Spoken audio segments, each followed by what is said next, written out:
Asuka.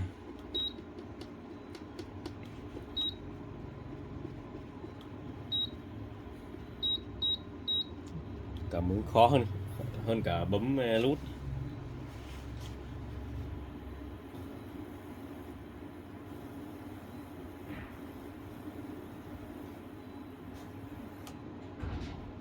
Con này đang bị sôi ngắt này. Lúc nãy còn tạch giờ còn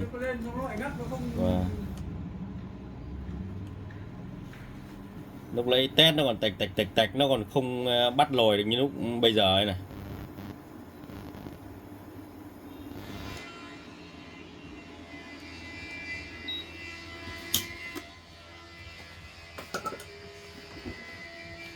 Trước đấy thì nó còn không nhận gì.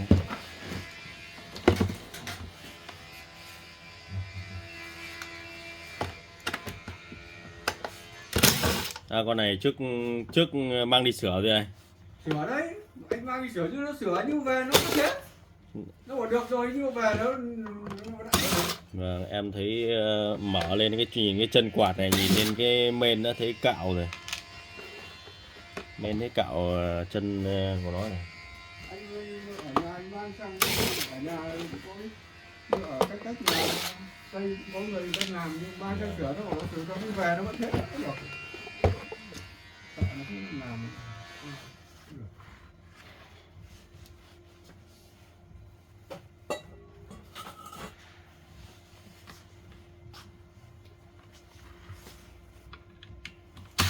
Con này nhìn cái bàn phím của nó đã thấy cạo rồi này.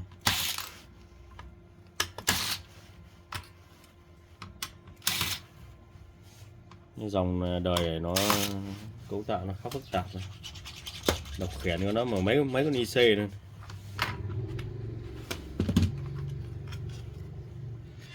Đây đường mạch nó như thế này mà.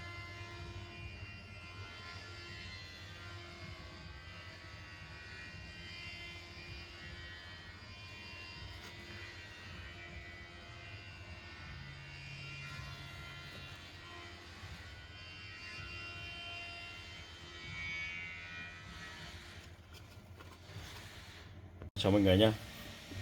Hôm nay có gặp được con bếp này, Asuka này. Con bếp này mình nhận trong tình trạng là cảm ứng nó ấn hơi khó nhé. Và nó không nhận nổi, nó cứ tạch thì mình đã sửa xong rồi. Sửa xong rồi nó lại bị cái lỗi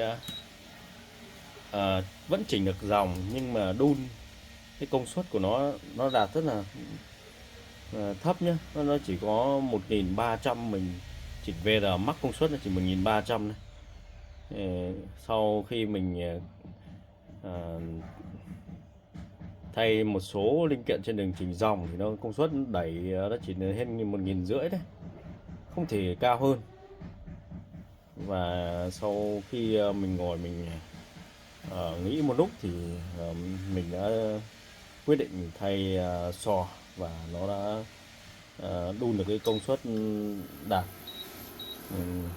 công suất chỉnh max của nó lên 1700W nhé.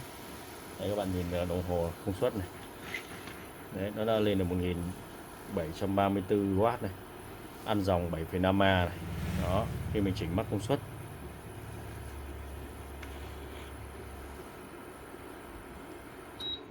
Mình sẽ có thể nói lại và thay sò lại cho mọi người xem nhé. Và cái nguyên nhân của con bếp này nhé. Con bếp này mình nhận trong cái tình trạng là nó đã bị sửa chữa rất là nhiều rồi. Khiển đã bị đây trên khiển nhá, trên khiển này oxy hóa này. Mạch khiển nó oxy hóa này. Đấy, cũng mạch cũng bị hàn, cũng bị hàn, cũng bị đào phá, cũng thay, cũng các kiểu rồi nhá. Không được nhá. Mạch công suất này, mạch công suất thì mình cũng nhận trong cái tình trạng nó bấm tạch nhá. Đây tình trạng của bếp đây nhá. Tình trạng của bếp này thì nó con này nhá, mình phải thay cả tụ cộng hưởng này, thay cả tụ lọc nguồn DC nhá. Nguồn con này nó có hiện tượng không nhận nồi nhá, không nhận nồi, nó như này nhá. Ê, để mình xem nào, con tụ trước của nó đâu rồi.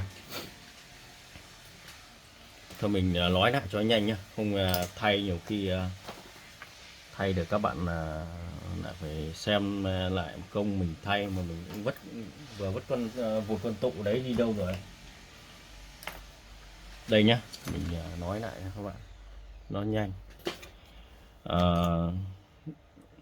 Khi mình nhận được nhá, trong tình trạng là không nhận nồi thì mình cũng đã thay thử cái 3 con IC 3 con tràn nái này và hiện tượng nó vẫn tương tự.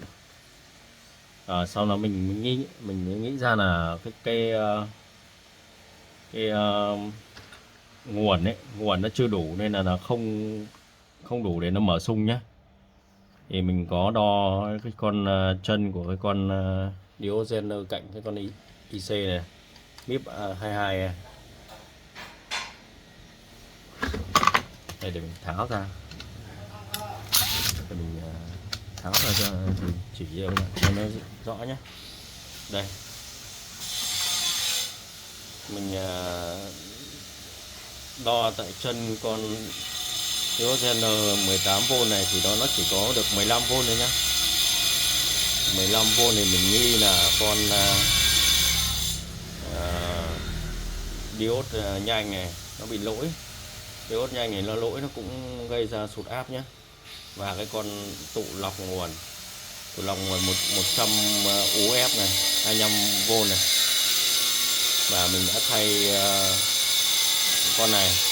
Mình cảm thấy nó hơi giò một chút thôi, nhưng mà thay lên thì nó cũng lên không đáng kể. Và mình đã hàn một con tụ song song với con tụ này, và nguồn khi đó nó đã lên được 18V tại chân con Zener này. Thế là mình đã thay này, mình đã thay con tụ mới này. Tụ trước của nó là một con tụ màu đen như này, vậy là đã có 18V nhé. Sau khi đã thay có 18V đấy thì nó có tình trạng là đun mắc công suất nó chỉ được 1000 mốt thôi. 1000 mốt thì mình đoán là có thể cái chân con chở săn này nó có vấn đề nhá. Thì mình sẽ hàn lại chở săn này, hàn lại chở săn nhá. Hàn này chở săn thì nó cũng không có vấn đề gì, vẫn không được nhá. Thì mình đã dò từ VR này, mình thay một con VR mới nhá, thay VR mới và dò trên đường chỉnh dòng ấy. Mình đã kiểm tra và thay con tụ 103 mới này, và tình trạng nó cũng không cải thiện được nhiều nhé.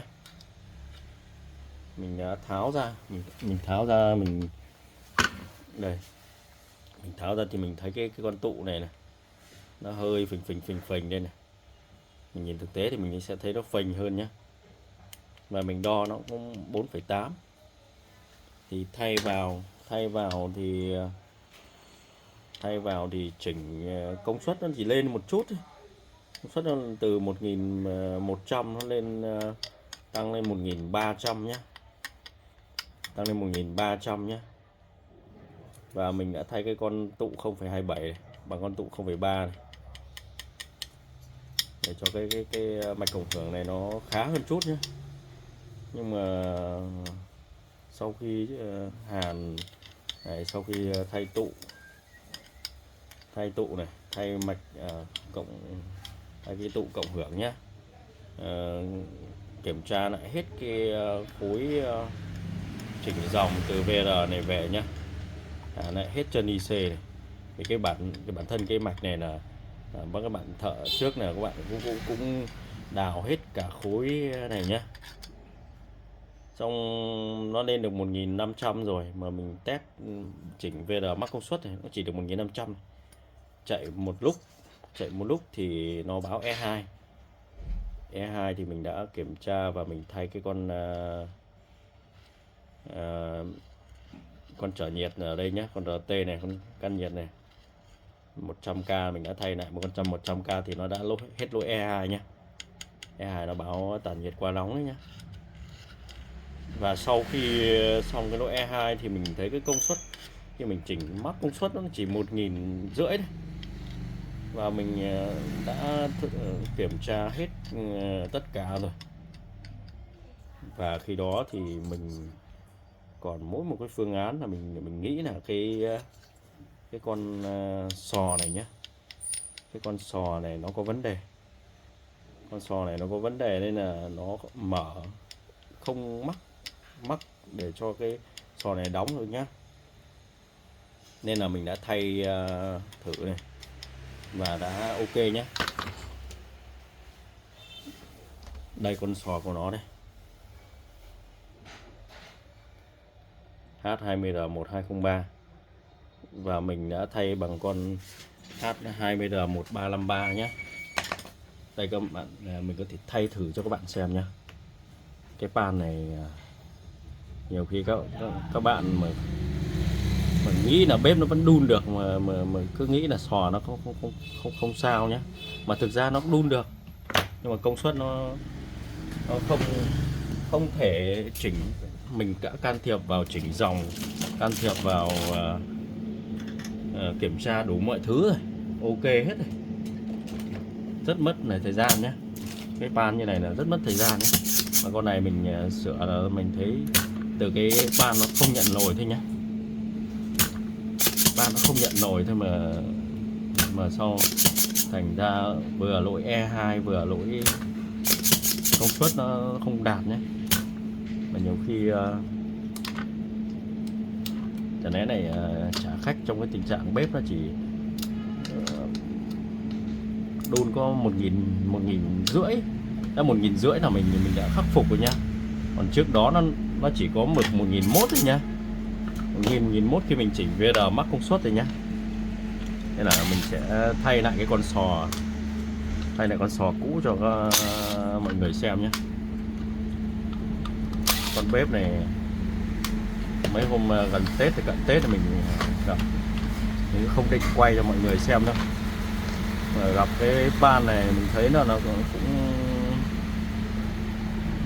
hay mà nhiều khi mọi người cũng khi cày mọi người không chuyên hoặc là không có kinh nghiệm thì nhiều khi mình cày có khi cả ngày không ra nhé, không biết là nó ở cái phần nào mà tại vì nó vẫn đun được mà.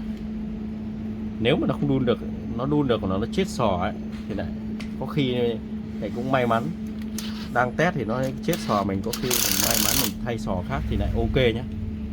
Nhưng mà nhiều khi cái sửa này nó cũng may nhá, tại vì bản thân là con sò này nó lại không chết cơ.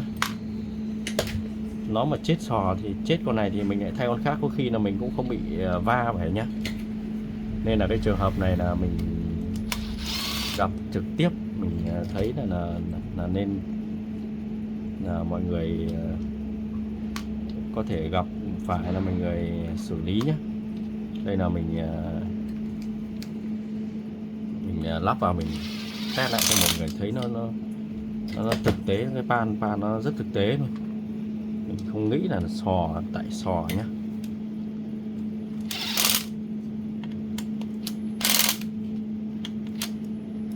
Khả năng ở trong cái bản thân của cái con EasyVT này nó có vấn đề nhá, có vấn đề nên là nó không mở tối đa được. Mình can thiệp các kiểu rồi mà nó không thể chỉnh hết cái khối dòng này. Khối dòng nó cũng có vấn đề đấy, mình đã chỉnh rồi. VR mình thấy nó cũng có hơi có vấn đề nhưng mà mình đã thay mấy cái VR này. Kể cả mình không thay VR mình chỉnh và điện trở các mình vẫn không được nhá. Đây, không biết là giờ mình thay lại nó có bị lại như cũ không.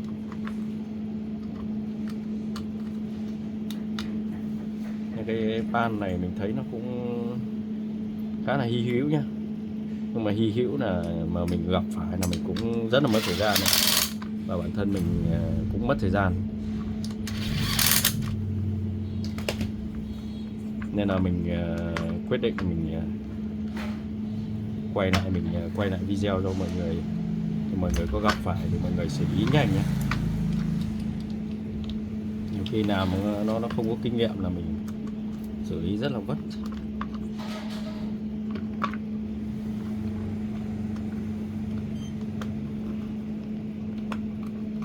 Đây là mình lắp vào này, xem này. VD mình đang để mắc công suất này, nhìn VD mình chỉnh ở cái chế độ mắc công suất nhé. Cho là bây giờ nó có ăn được 1000 hơn 1700W không nhé. Đây mình lắp lại nha.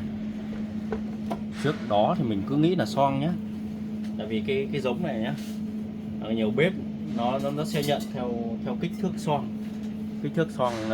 cái lòng nồi này. Ví dụ mình đặt cái xoong này lên nhá, thì cả mình chỉnh mắc công suất nó cũng chỉ ăn thế vậy thôi. Nhưng mà khi mình thay cái nòng nồi to hơn nhá, thì công suất nó sẽ đạt và nó ăn được tối đa nhé. Nhưng đấy là tùy thôi. Đây, như là mình thử cái nòng nồi bé trước nhé. Để cái sò là sò cũ này, bật lên này, để chế độ đun nước nó mắc công suất luôn này. Đây các bạn nhìn đây nhé, cũng là 1390W này. Đấy, 5,93A này.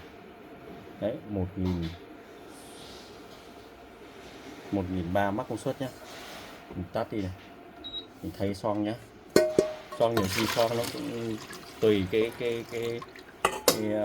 lập trình của từng nhà sản xuất nhé, thì nó sẽ nhận cái diện tích nòng nồi này nhé. Đấy, đây này, ăn nòng nồi nó đã được ăn được 1600 này. Đấy. Đấy, mắc nhất là 1600 này. Trước đó, trước khi mình thay sò nó còn chỉ ăn được 1500 này, không thể lên được. Đấy nhá, các bạn nhìn nó sò nhá. Này, ăn mình không chỉnh VD nhá, mà chỉ thay sò nhá. Đấy. Trước đấy nó chỉ ăn 1500 này, mà bây giờ mình độc thay lại, mình hút ra mình thay sò mới và mình hút trở lại thì nó đã là 1600W này. Đấy. Đây là nhiều khi cái lòng nồi nó sẽ ảnh hưởng nhé. Và như bản thân cái con IGBT này. Đấy. Bản thân thay cái con IGBT thôi mà nó cũng quyết định nhé. Đây là cái trường hợp này là cái bếp này hỏng cái bàn khá là vất vả nhé. Nó không nhận nồi, các bạn nhìn thấy nghĩ là nó cứ là mạch nhận nồi. Đây đây bạn thợ trước đã đào này, cậy cong hết là mình cũng nắn bớt này, cong hết cả cái chân điện trở mạch nhận nồi, đào hết đây, đào xới hết tất cả này, nhưng mà không ra bệnh nhá. Thấy anh khách bảo là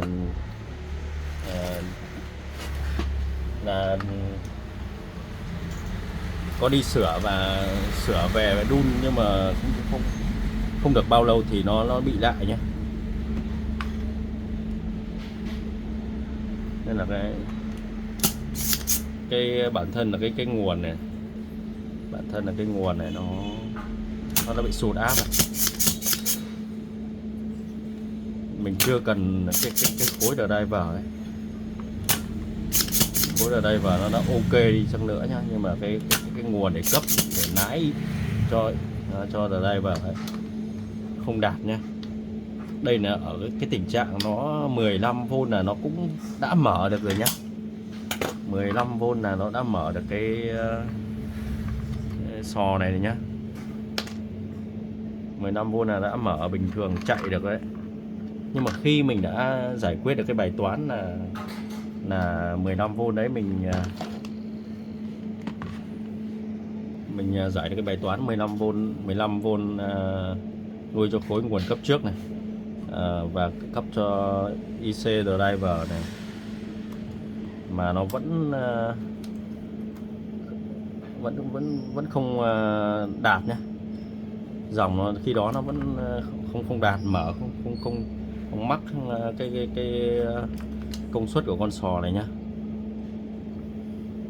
Ba này thì mình cũng trước đây mình cũng gặp rồi, và thật sự là nó rất là hiếm khi gặp phải nhá. Nên là nhiều khi các bạn, mà con này nó lại cái đặc điểm nó lại không chết, nó mà chết công suất ấy, thì là mình thay được cái con sò này nó không ở tình trạng như này thì là ok nhá. Bây giờ nó lại theo tình trạng nó kiểu mở không đạt.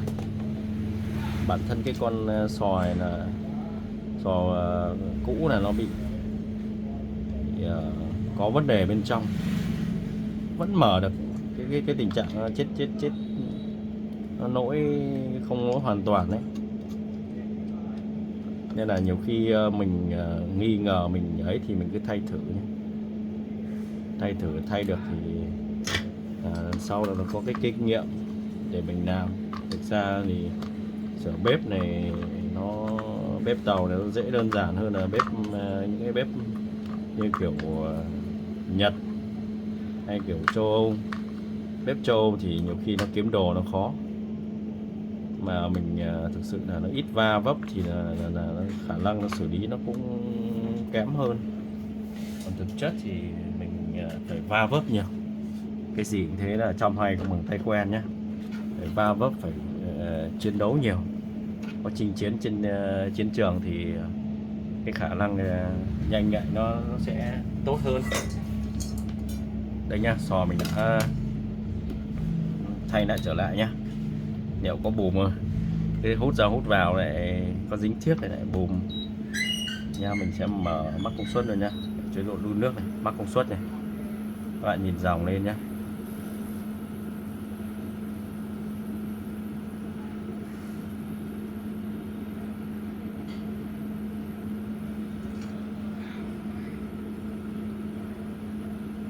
Đây, về lại đang hở cái gì đây?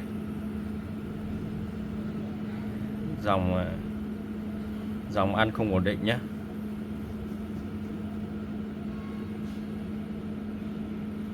Trước đó thì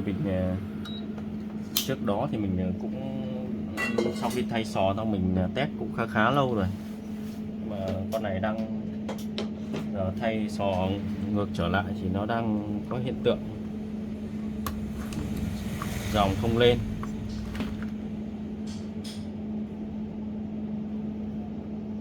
Để mình vệ sinh lại nhé. Nhiều khi vệ sinh lại lắp rồi test lại cho mọi người xem nhé. Mình đã vệ sinh lại này và mình bật lên này, nhìn các bạn nhìn nhé, công suất nó đã ăn lại 1700W này. Dòng nó lên rồi nhé. Đấy, nhiều khi đấy nó có việc mình hút sò ra thôi nhá, hút sò ra thôi mà nó cái điểm khi điểm tiếp xúc vệ sinh nó bẩn, nên mình vệ sinh sạch sẽ lại mạch và